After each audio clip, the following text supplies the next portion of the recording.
Praise God for the commitment of the worship team and the media team. Keep it up. Okay, this morning as we turn to look at God's Word, I want to read a verse for you. It's from 2 Timothy chapter 3 and verse 1 and 2. 2 Timothy chapter 3 verse 1 and 2. My version says, "You should know this, Timothy, that in the last days there will be very difficult times, perilous times." The original language says kalapos times. Durkhada samayam in Malayalam. And what does that mean? For people will love only themselves and their money.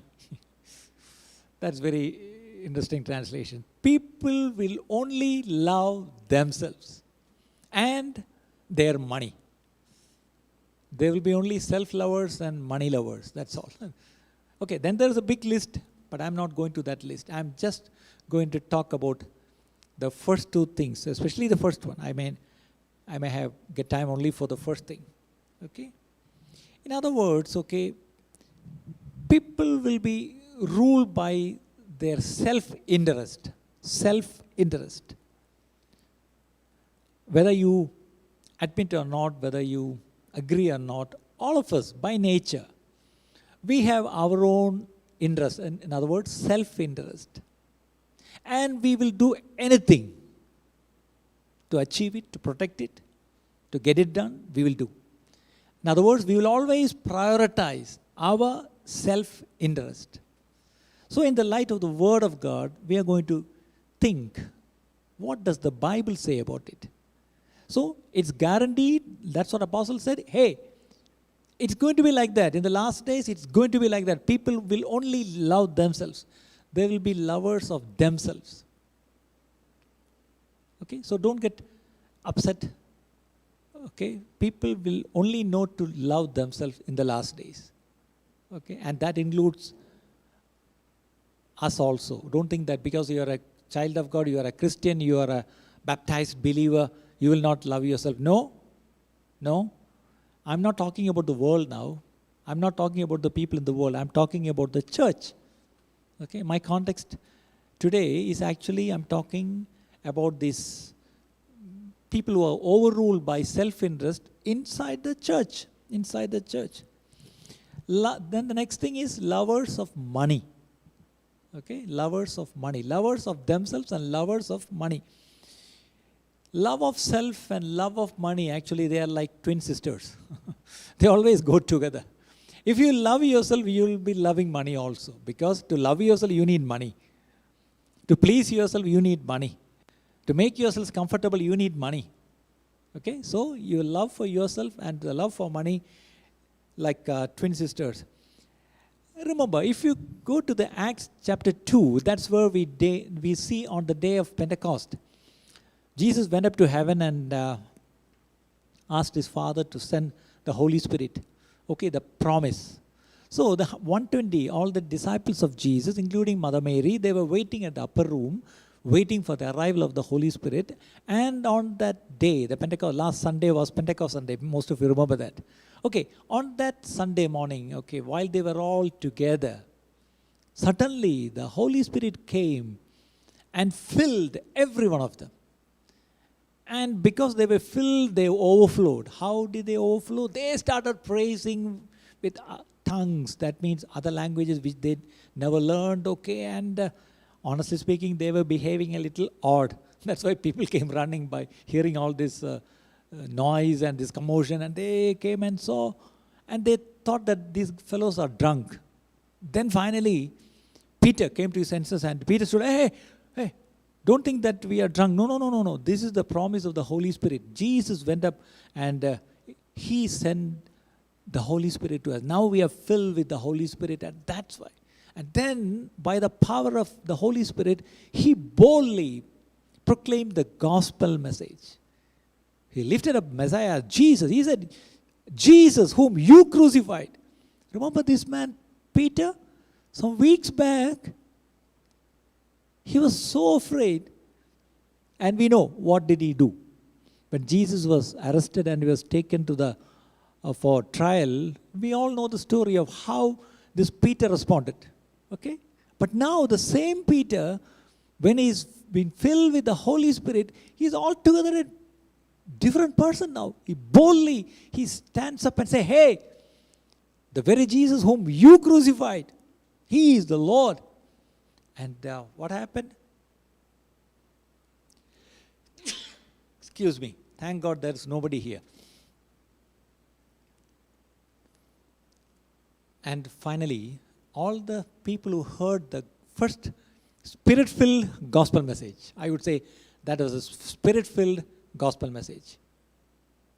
3,000 people believed what Peter spoke, and they took baptism and joined them. That's the inauguration of the New Testament church, which is the body of Christ according to the Bible. Today, a lot of arguments are there. Which is the true church, and how did it start? Who started it? Who is heading it now? And what is the hierarchy like? And what is the tradition we hold on? Forget it. Come to the Bible. It's very simple. It started on the day of Pentecost. Before that, it was in the heart of God. Now it has been manifested. And who inaugurated?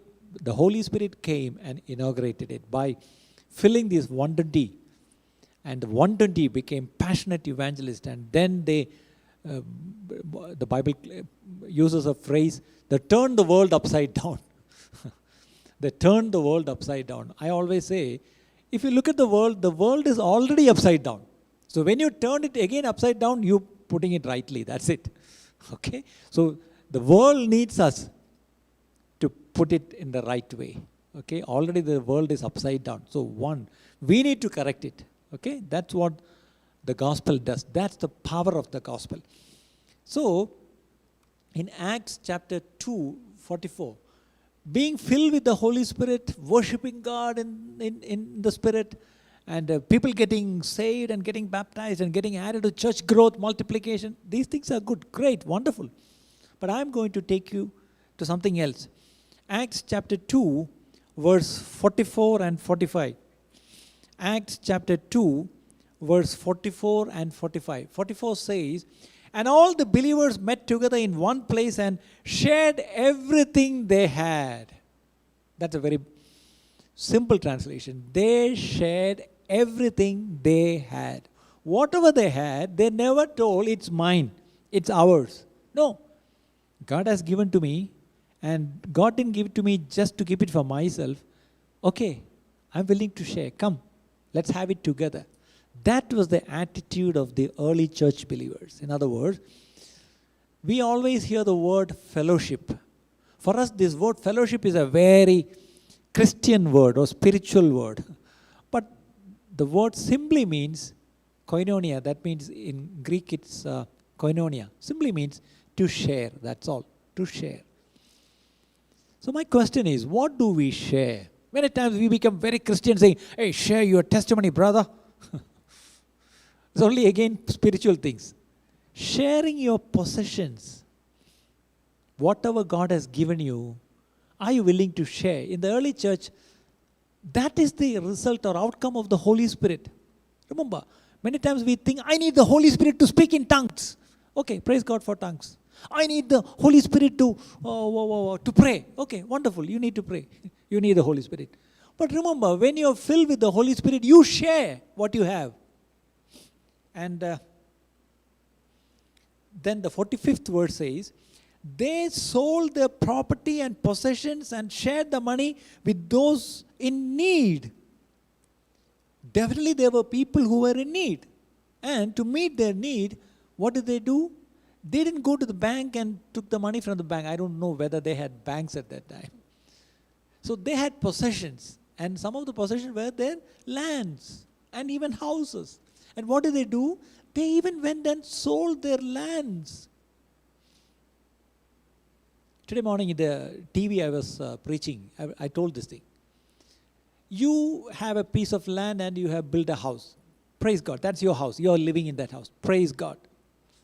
But apart from your place of residence, if you have other lands anywhere, my question, simple question, don't get me wrong. What is it for? What are you doing with that land? I know many people have lands in every places. They have land in Trivandrum, they have land in their native places, they have a land in Bangalore, they have, even if they get a land in Moon, they will buy it. But my question is, why do you need this piece of land everywhere? You need a piece of land to construct a house and to live. Praise God, you have it. But why do you need all the other land? And what's happening with that land? Are you cultivating anything? Nothing, I'm sure. So, these people, when they were filled with the Holy Spirit, the first thing they did is, they sold their lands. Now you'll be wondering, Pastor, what are you up to this morning? Don't make us guilty. Somewhere, someday, someone should say all these things. People are in need everywhere. People are struggling. People are not only in fear, definitely the whole world is in fear. But remember, people are in need. People are in need. If you ask me, the kind of calls which I get every day, I think it was yesterday or day before yesterday, I was so much in pressure because I was seeing the needs of people and I was sitting and talking to somebody. I don't know whether I can meet all these needs. I started crying. Thank God. In some way, as a church, we could help for many of the needy ones these days. Praise God for that. But that is nothing compared to the amount of need around us. Okay, that's nothing. So whenever there are people in need, wherever you see people in need, God has given resources in your hands, trusting you that you will be a good steward, trusting that you will not keep it for yourself. If God has given something extra above what you need, remember, that's not and never for you. This is a very strange statement which you are hearing. Maybe you are hearing for the first time. What all resources you have as you think extra, it's not for yourself. God trusted you and gave it to you. God could have given directly to the ones who are in need, but God trusted you so that you will rise up to the occasion as a good steward and you will take care of the needs around you. Did you get the point? So the early church, the day one, they were filled with the Holy Spirit. They started selling their possessions and lands and properties and then started sharing with the ones in need. And the result is, again, Acts chapter 4, verse 34 and 35. Acts chapter 4, 34 and 35. That's very interesting. There were no needy people among them. There were no needy people among them. Why? Because those who owned land or houses would sell them and bring the money to the apostles to give to those in need. In other words, there were no needy people there. Why? What happened? Because everyone, the so-called believers, the church, they started selling their lands and properties and houses and they brought the money to the church. In other words, the apostles were there governing the church. And this NLT says wisely they gave it to the apostles. But the original says they gave it and put it at the feet of the apostles. So for the early first century apostles, where was the money kept? Where did they keep the money? They never kept the money in their pockets. They never put the money in their bank accounts. People put the money in their feet. I know in Life Fellowship, right from the beginning, we had a practice. We will collect the offerings and the offering bags will be brought to the front and kept just below this podium. I know some people have come and really fought with me. Why are you doing this? Okay, put a nice table with a nice table cover and put it on the table because we are offered it to the Lord. I said, no, I just want to teach you something. When you bring money to the church, we are telling, Lord, we are giving it at your feet. Okay? Apostles only represent the church, that's all. So, today's church has to learn the lesson from this. People always keep money in their heart because the Bible is very clear. Where your treasure is, that's where your heart will be. That means you have your treasured possession, the money, in your heart. So actually you're pulling it out of your heart and bringing it. But when you bring it, put it at the feet of Jesus. So this morning I'm telling you, it's a very good testimony of the early church. There were no one in need. Why? Because everyone who had sold it. In other words, they brought the money and gave it to the church so that the church distributed it. Okay, church had a beautiful system. At that time, there was only apostle. Later we see that there was distribution. There was problem. Any church will have problems in the distribution of money. That's why the apostles had to ask the church to elect 7 deacons to take care of this money business. And the apostle said, look, please keep us away from all these things, okay? Let them bring it and keep it in our feet, but there will be the right people here to take it and count it and distribute it. Keep accounts, be transparent, be accountable. Even that's what's happening today, church also. You bring money, you send money. Today it's actually remittance, bank remittance, okay. It goes and the faithful people are there to take care of the money and being good stewards to give it to the people who are in need. Praise God for the system that is still there, available today in the church. Praise God for that. So, I'll come back. John the Apostle, in his epistle, 1 John 3:17, 1 John 3:17, he says something very interesting. If someone has enough money to live well, okay, my question, do you have enough money to live well? Now everybody will be very, I know, we don't have, kashtichu jeevichu ponanne ullu brother. Are you living in a decent house?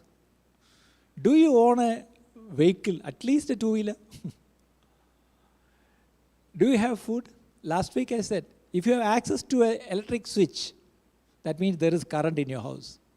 And if you have access to a water tap, that means water comes inside your house. So in the world, a lot of percentage of people don't have access to electricity and access to water. And if you have access to both of these, you are a very fortunate person. So you are living well, you are decently, you are settled. That's what I say. But the Bible says, John the Apostle says, if you have enough money, our problem, I don't have enough money. That's another problem. That's why Paul says, godliness with contentment is great gain. What does that mean? തൃപ്തിയോട് കൂടിയ ഭക്തി വളരെ ആദായമാകുന്നു. In Malayalam version, actually, it uses a different word. It's confusing. അലംഭാവത്തോടു കൂടിയ. I just omit that word അലംഭാവം. I'll just put it തൃപ്തി. If you're തൃപ്തി ഉണ്ടോ, that is the bhakti. ഇന്നത്തെ ഭക്തന്മാർക്ക് തൃപ്തിയില്ല, തൃപ്തിയുള്ളൊരു ഭക്തരുമല്ല, അതാ പ്രശ്നം. In the world you can see a lot of people. അവർക്ക് നല്ല തൃപ്തിയുണ്ട്, പക്ഷേ they are not so called ഭക്തർ. But in the church we see a lot of ഭക്തർ. But sad to say, we don't have തൃപ്തി. So we need bhakti and tripti. Did you get the point? മലയാളത്തിൽ പറഞ്ഞുകൊണ്ട് എല്ലാവർക്കും മനസ്സിലായി കാണും. I didn't get the right word in English. That's why I told in Malayalam. Okay. Sometimes Malayalam is a very good language to communicate. Do you know that? Praise the Lord. And Tamil is more beautiful, honestly speaking. Some words and some verses in the Bible, Tamil Bible gives the right meaning. My dad used to do that. When there was something in a subject, okay, he always says, he calls me, hey, when I go get your mummy's Bible, so I'll get my mummy's Tamil Bible. And he will read it and read. And that Tamil Bible, that Tamil translation will be the apt, Bible commentary for that verse. Okay. But in Malayalam, you read and read, you will not understand. Even in English, you go to many versions, you will not understand. But Tamil, it's very simple. Okay. Thank God for the Tamil language. Okay. Praise the Lord. All Tamilians will be very happy, including Belbin. Okay.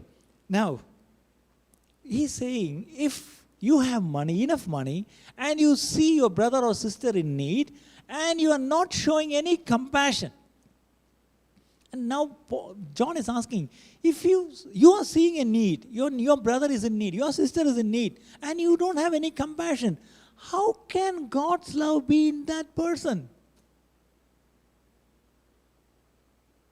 We come and sing all the songs about God's love. Oh, how wonderful, how beautiful God's love is to me. John is watching all this drama and he's telling, I'm sorry. You are talking and singing and praising about God's love, and the way you behave is like you are all full of God's love and it's overflowing in worship. But John is telling, your fellow brother and sister who is in need, you are not compassionate toward them. How come? Do you think that you have God's love in your heart? This is what John is asking. In other words, these world's goods, we have shut up in our heart, and we are not opening our hearts toward them, towards the need. As long as we do not open our treasury to the needy brothers, we have not opened our hearts to them. Did you get the point? If we don't open our treasury, we are not opening our hearts to them. Matthew 6:21, we know the famous verse which Jesus said. Where you have your treasure, that's where your heart is. നിന്റെ നിക്ഷേപമുള്ളിടത്ത് നിന്റെ ഹൃദയവും ഇരിക്കും. We listen to a lot of sermons on love. Okay? We listen to a lot of sermons on love. These days I'm not talking on love now, purposefully. I have preached many sermons on love, love of God and the need to love one another and all I have preached. Now I am not preaching on God's love because we know, we have heard it many times. But the problem is we listen to sermons and we know to preach a sermon on love. But we are not ready to practice it. That's the problem. We are not ready to practice. Why? Because of the self-interest. I'm coming to the point. Because of the self-interest, we are not able to practice God's love.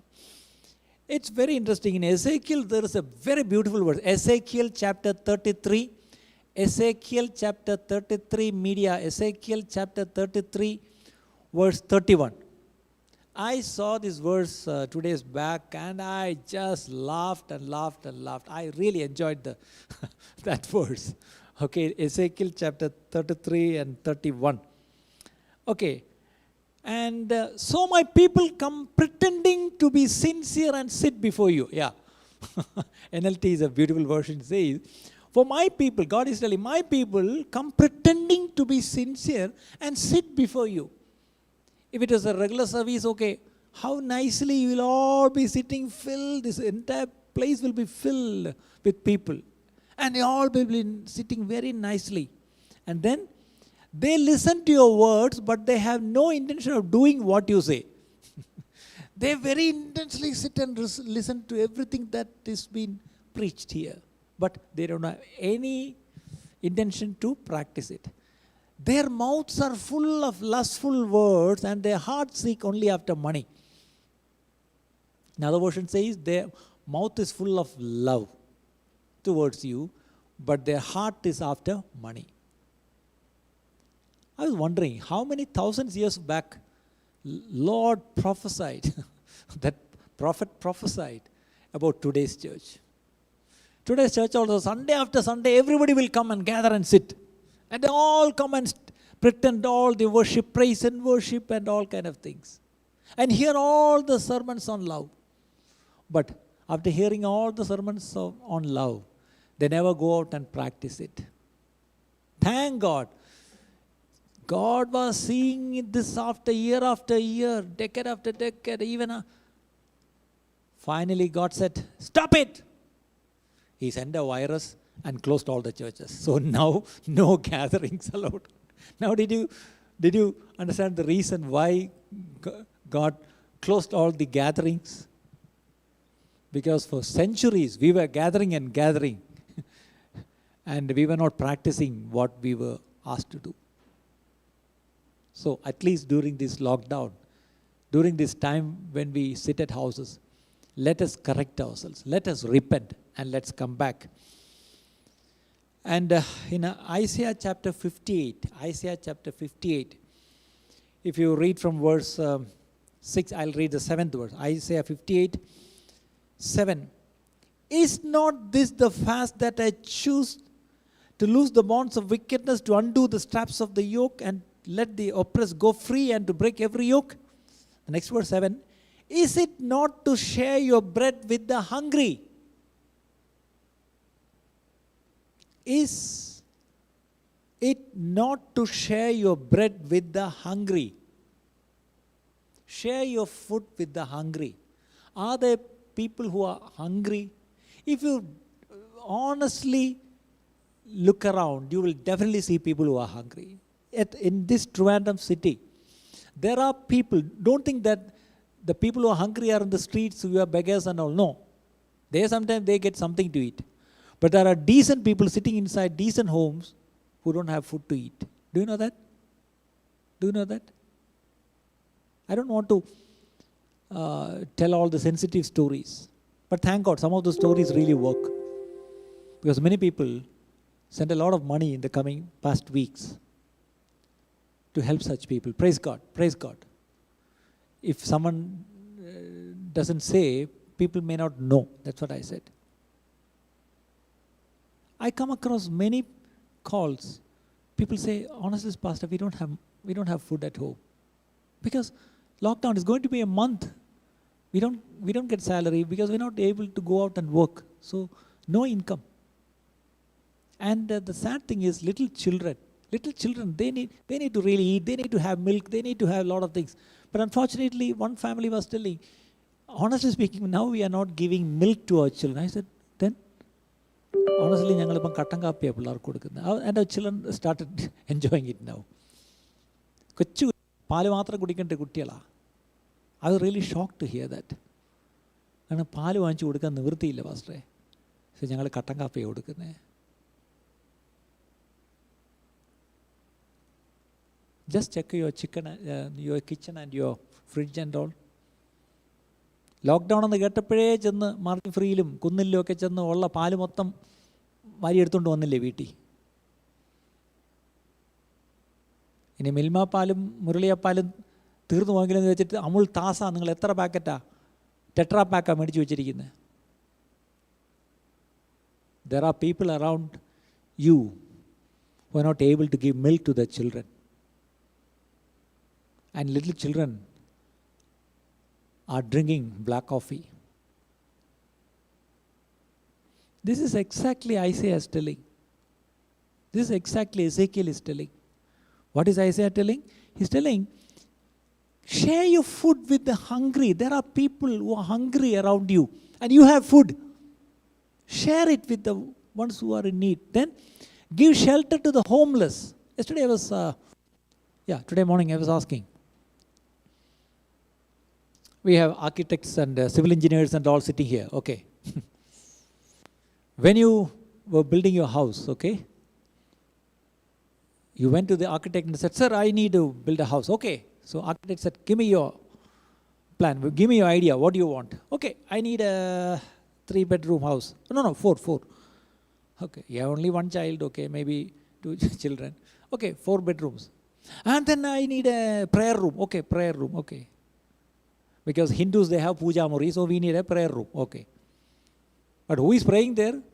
The lizard, the cockroach, the ant, the മലയാളത്തിലാണ് പറയാം പല്ലി, പാറ്റ, ചെലന്തി, ഇതൊക്കെയാണ് അവിടെ ആരാധിക്കുന്നത്. പിന്നെ very decently we say, upstairs we need a guest room. Okay, guest room. Can I ask you something? How many have guest room at home? കൈ പൊക്കിയാലും ഞാൻ കാണുന്നില്ല, പൊക്കിക്കോ. വീട്ടിൽ ഗസ്റ്റ് റൂമുള്ള എത്ര പേരുണ്ട്? When was the last time a guest came and stayed? നിങ്ങളുടെ അളിയനും മച്ചാനും അങ്കിളും ഗൾഫിൽ നിന്ന് വന്ന മരുമോന് താമസിച്ച കാര്യമല്ല ഞാൻ പറയുന്നത്. They give shelter to the homeless. ഈ വെള്ളപ്പൊക്കത്തിന് വീടിടിഞ്ഞു പോവുക അല്ലെങ്കിൽ വെള്ളം കയറിയിട്ട് ഓടി റെസ്ക്യൂ ഷെൽട്ടറിലോട്ട് ഓടുന്നത് നമ്മൾ സ്ഥിരം കാണാം. ട്രിവാൻഡ്രത്ത് we always see that. Even ഇപ്പോൾ ഈ കടലാക്രമണം വന്നപ്പോഴും ശ്രദ്ധിച്ചോ, പലരും പോകാൻ മടിച്ചു. കാര്യം when we go to a shelter like that, we get crowded and there is a risk of getting affected by COVID. Okay? But have you ever brought someone at either crisis situation? Have you at least during a crisis brought someone and made them stay in your house? മലയാളത്തിലായിരുന്നു കുറച്ചുകൂടെ തെളിച്ചു പറയാൻ.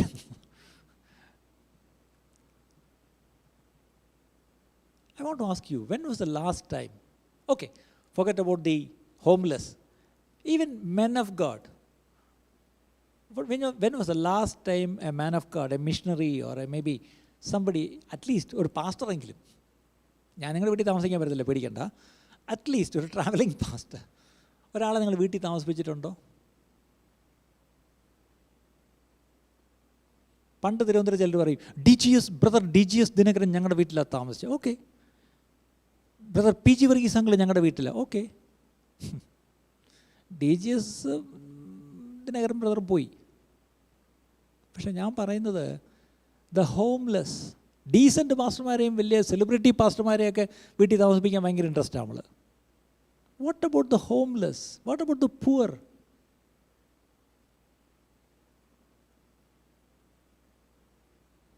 Give clothes to those who need them. Give clothes to the ones who need it. And do not hide from relatives who need your help. That's a very good translation. Do you have relatives who need help? അത് നമ്മൾ തിരക്കെങ്കിലേ അറിയൂ. Have you ever called anyone, hey, how are you doing? How are things with you? I know that you don't have an income now. How are things? Did you pay your rent? Have you ever checked on someone? This is the practical application of today's church, my brothers, okay? Don't think church is only for all spiritual activities. No. God is interested in these kind of activities. Taking care of the poor and needy. Sharing your possessions. In John, the same John, when he wrote the gospel, John 15:13, he says, John chapter 15 and 13, he says, okay, there's no greater love than to lay down one's life for one's friends. Will you give your life for your friend? You may give some loan to your friend, but not your life. Okay? But John says, no. Jesus says, no. You have to give your life. John has heard this from Jesus. So when he wrote his epistle, he says, 1 John 3:16, because he gave his life for us, we know what love is. So because we know what love is, we need to give our lives to others. And then only he says, when you see others in need, please have compassion and help them. Okay. In Romans 12:13, Romans 12:13. That's a beautiful verse, but we always quote only one part of that verse. Can you put the previous verse also? Malayalam is the same verse. Yeah. Rejoice in our confident hope and be patient in trouble and keep on praying. Be persistent, okay? പ്രാർത്ഥനയിൽ ഉറ്റിരിപ്പിൻ. അല്ലേ? We always highlight, പ്രാർത്ഥനയിൽ ഉറ്റിരിപ്പിൻ. Okay. പ്രാർത്ഥനയിൽ ഉറ്റിരിപ്പിൻ, full stop. അത് മാത്രം മതി. That's very spiritual. Be fervent in prayer. But അടുത്ത എന്തുവാ? Always be, when God's people are in need, be ready to help them. Are there God's people who are in need? Yes. Yes. There are many missionaries who need help. Your help, especially in the North India, Northeast India, Western India, Gujarat, Rajasthan, that area. Lot of people, roll up pastors. They don't know where to go. They cannot go and ask their believers because they are very poor. They are without money. They are without food. They're not paid the rent for months now. Some of them may even return back to Kerala, saying, we are not going back. Why? It's very hard to survive there without money. So there are God's people who are in need, and be ready to help them. Be ready to help them. Always be eager to practice hospitality. So, the same verse, maybe 2 verses, we always highlight on, hey, be fervent in prayer. But what about this? What about this? And remember, this is not only I'm talking about material needs of people. We need to rise up above our self-interest. Then only we'll be able to help others. Everyone has their own burdens and they have their own problems. And when I talk about burdens, there are 2 types of burdens, okay? What you can bear, that's one, type number 1. Okay, what you can bear, okay, burdens. Galatians 6:5. Galatians 6:5, everyone has to bear their own burdens. No one else will come to help you. But at the same time, Galatians 6:2, what does it say? Okay, Galatians 6:2, the 6:5 is actually your routine duties, your hardships, your difficulties, and you need to learn to handle by yourselves, okay, by prayer and discipline. But there are burdens which you cannot bear by yourself. In other words, you need help. So that's where Apostle Paul says, share each other's burdens and in this way obey the law of Christ. What is the law of Christ? Share each other's burdens. As a church, are you sharing anyone's burden?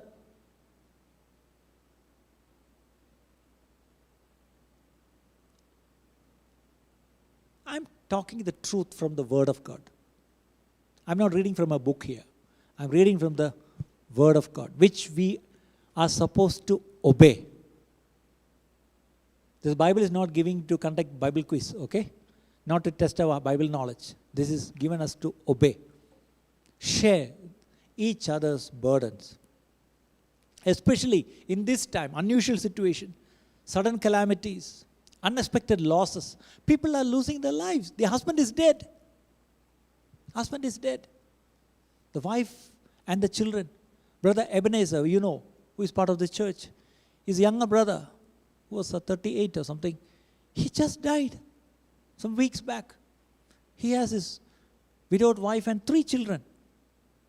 And he was running a small business and he was a pastor of a village church also. Now they are in real trouble. What is the trouble? Not only the children lost the father, the wife lost her husband. Now they are in financial difficulties also. Now my question is, who will help that family? Now everybody is forwarding all kinds of forwards. Hey, some agency is giving money to the widows of the ones who were died during this pandemic. It's so easy to forward all kinds of things. But my question is, what did you do about it? Lord, I forwarded. Even if you don't forward, someone else will forward. But what did you do? I'm very seriously asking this question. I know another pastor in Kerala who died during this season. His wife and a sick child is there. Who will take care of them? They don't have a house of their own. Someone is trying to buy them a plot of land, but who will build the house for them? Like this, I know a lot of people like this who are really in trouble. Recently, my one brother from Life Fellowship called me and said, look, Pastor, can we have a project of just helping 50,000 rupees each to each family who lost their beloved one? Can we at least help 50 families with 50,000 rupees? I said, great, wonderful, let's do it. Let's do it. If 50 families give 50,000 rupees, 50 families will be helped, at least in a small level. 50,000 is nothing during this time. But at least, it will cost only 25 lakh rupees, that's all. Okay? If you just get admitted in this nearby, not the posh 5-star hospital, we just get admitted in Cosmo and be there for 1 week. your bill will come to 1.5 lakh rupees. But when we say, hey, can you give 50,000 rupees to a poor family who lost their beloved one during this pandemic? Hey, 50,000, I can give 5,000. When the hospital gives you the bill, will you say, hey, why this much? I can only pay 5,000. Will you say that? Then you will go and sell your property and settle the bill. I know I'm a little sarcastic, but I had to tell this. When it comes to your health, when it comes to your life, you know what to do. But if it happens to others, what are you doing? What are you doing? We see this and we hear about this and we just keep on forwarding in all the social media groups. I don't think that Bible says you will be rewarded for forwarding in social groups. No. Sometimes I also think, why should I forward? I used to teach people, when you read the Bible, when you come across a command, close your Bible, go and obey, and then come and continue reading. Now when you come across a request in social media, do something to meet the need and then forward it. Everyone will forward it, thinking that someone else will do. Let's not love through our mouth. Let us start loving through our deeds. I'm not saying this. Jesus said it. His apostles said it. So the burdens of others we need to. Matthew 25, the beautiful verse which Jesus said to his disciples. Matthew 25, verses 42 to 44. 42, Jesus is telling, I was hungry. I was thirsty. Then, I was naked. Next verse, I was naked. I was a stranger. You didn't invite me to your home. You didn't give me clothing. I was sick and I was in prison. You never visited me. So people are asking next verse, when? Lord, when was that? Lord, when did we ever see you hungry or thirsty or a stranger or naked or sick or in prison and not help you? When was it? Tell me. Tell us, Lord, tell us. And he will answer, I tell you the truth. When you refuse to help the least of these, my brothers and sisters, you are refusing to help me. Should I preach anything more? I'm closing it here.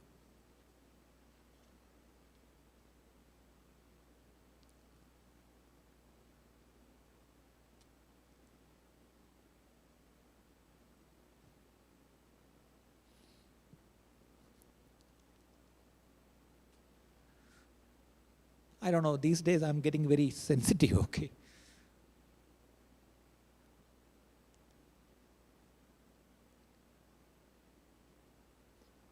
Some of you know that we live in a flat. There are two women who come to clean. They are staff of our association.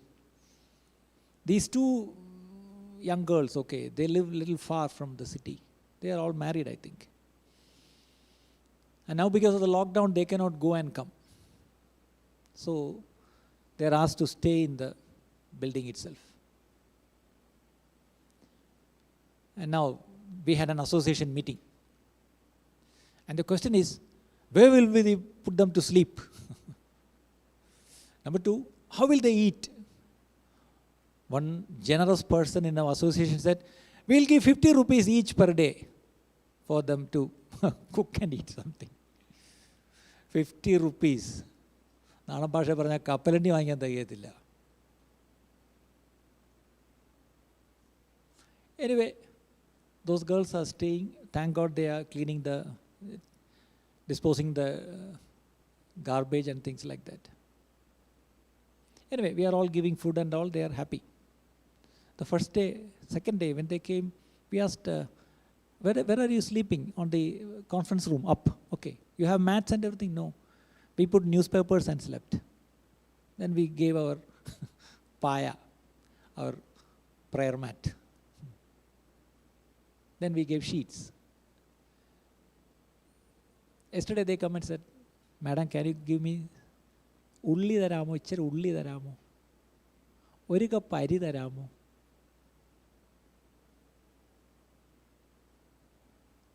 ഞാൻ ഓർക്കുക, ഇവിടെ 5 കിലോയുടെ പവിഴം rice അട്ടിയടിക്ക് വെച്ചിരിക്കുക ഓരോരുത്തരുടെ വീട്ടിൽ. ഒരു ചെറിയ steel ടംബ്ലറും കൊണ്ട് ഒരു കപ്പ് അരി തരാമോ എന്നും പറഞ്ഞ് നമ്മുടെ ഫ്ലാറ്റിന് മുട്ടിക്കൊണ്ടിരിക്കുന്നു.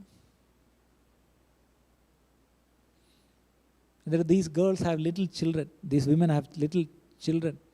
They are not seeing the mother now. അപ്പോൾ ഇടയ്ക്ക് അവരൊരു ഓട്ടോ പിടിച്ച് last weekend they went. But they had to spend a lot of money for the auto fare. So they came back and they said, the children won't leave us. They were crying and crying and crying. And one girl was telling, I told Monet, next time when I come, I'll bring you toys. And the little fellows told, Amma, when you come this time, I want auto rickshaw, JCB and a truck. നമുക്കറിയാം, നടക്കാത്ത ആഗ്രഹങ്ങളാണ്. She is not going to buy any of these toys. These women are getting only 9,000 rupees per month. 9,000 രൂപ ശമ്പളം മേടിക്കുന്ന സ്ത്രീക്ക് പിള്ളേർക്ക് ഈ പറഞ്ഞ കളിപ്പാട്ടം മേടിച്ചു കൊടുക്കാൻ പറ്റുമോ? ഞാൻ എന്തിനീ കളിപ്പാട്ടക്കാതെ പറഞ്ഞത്? നിങ്ങളൊന്ന് ആലോചിച്ച്, നിങ്ങളുടെ വീട്ടിൽ കൊച്ചു കുട്ടികളുണ്ടെങ്കിൽ ഒരു റൂം നിറച്ച് ടോയ്സ് ആയിരിക്കും നിങ്ങളുടെ വീട്ടിൽ. അതും എല്ലാം റിമോട്ട് കൺട്രോൾ ചൈനീസ് ടോയ്സ് ആയിരിക്കും. ആമസോണിലൊക്കെ നിങ്ങളിപ്പം ഈ സമയത്ത് ആമസോണിൽ കൂടെ നിങ്ങൾ ഓർഡർ ചെയ്ത് തൗസൻഡ്സ് ഓഫ് റുപ്പീസിൻ്റെ ടോയ്സ് മേടിക്കുന്നവരെ എനിക്കറിയാം. ഇവിടെ ഒരു കൊച്ചുകുട്ടി ഒരു പ്ലാസ്റ്റിക് ടോയ്ക്ക് വേണ്ടി കരയുന്നു.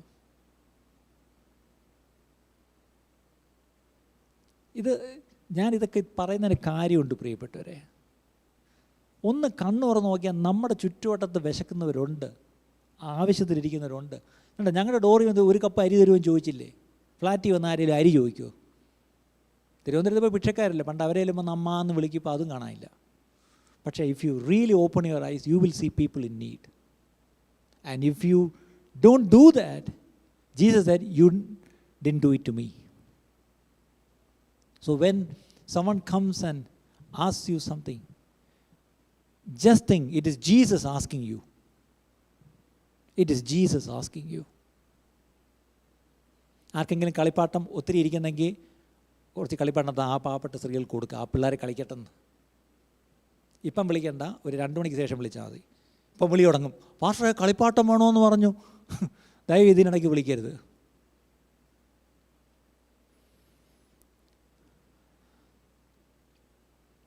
Romans 12:15.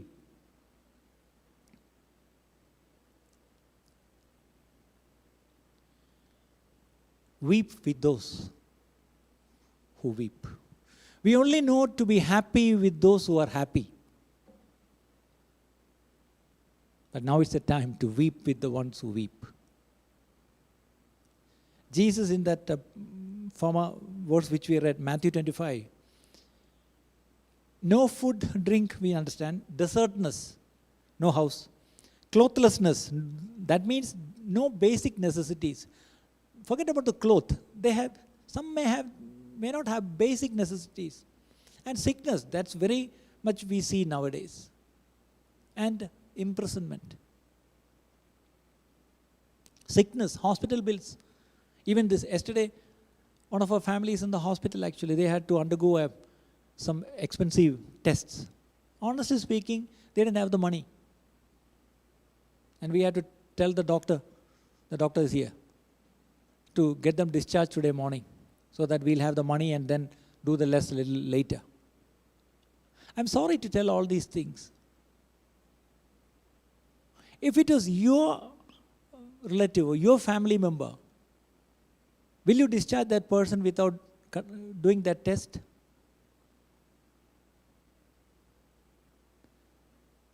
I think we need to repent. We need to live our life seriously. Let us not be hearers of the word. Instead, let us be doers of the word. And then Jesus said to the ones on the left side, this is the right, അല്ലേ? Yeah. ഇത് വലതുപക്ഷം, ഇത് ഇടതുപക്ഷം. ഇടതുപക്ഷക്കാരോട് പറയും എന്താണ്? Go get lost. എന്നവരെ ഓടിക്കും. But they are telling, we have our own problems. We don't have time to think about others. Let me mind my business. In other words, you are indifferent to the sufferings of others. But if you weep along with the ones who are weeping, we will also be comforted. We will also be comforted.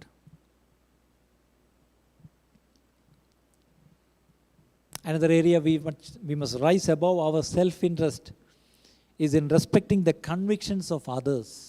Convictions and views of others. That's another topic altogether.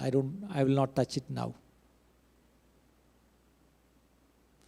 Now what are you thinking now? After hearing all this thinking, what are you thinking? Now you are thinking, okay, which toy can I give it to pastor to give it to that poor people? Don't think about the toy now. Don't finish with the toy. That's what I'm telling. Don't finish with the toy. Let's change. Let's repent. Let's come to God and say, Lord, we are sorry. We got together and sat and we had a nice praise and worship sessions and the sermon sessions and the fellowship sessions and our KSL sessions and the youth sessions and the Sunday school sessions and the women's meeting sessions and the Esther session. Oh, you name it, we have. Now we have the catalyst sessions. Thank God for all the activities. But in all through these activities, this message should go. Our children should learn to help their fellow children. Our youth should be taught how to help the suffering. Elders, they may be at home. Praise the Lord, that's okay. They are not able to run around and do things which we were doing. No. But the next generation, let them arise and let them start practicing what all is written in the Bible. And that will make the difference. And the world will look at them and say, hey, there goes a Christian. There goes a true child of God. That's a true church. That's a true church. Because they behave like Jesus. How many of you love to hear that? And you may not hear everything from this world, but one day Jesus himself will say, hey, you blessed of my Father, come. But to the others, left, sorry, I don't know you, go. Let's live our Christian life seriously, my brothers. Let's live it seriously. Can we pray? What should we pray? What should we pray?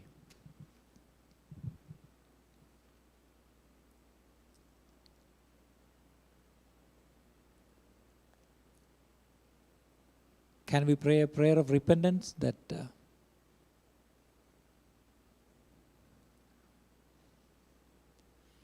Heavenly Father, we thank you for this time that you gave to come and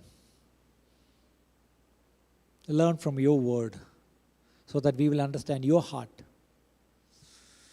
And again, your heart revealed through your apostles, Lord. Lord, as a church, we say many times we couldn't rise up above our self-interest, Lord. Lord, we were so selfish and self-centered. We were only be mindful of our needs and our comforts. But this day, Lord, we repent and we come to you so that we will be able to help the ones who are in need around us. Forgive us, Lord. Lord, I pray for the church and all the dear ones who are listening to this message, sitting in any part of the world, Master.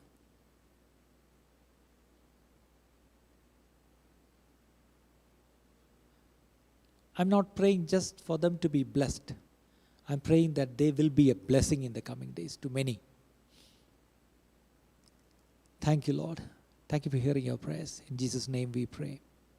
Amen.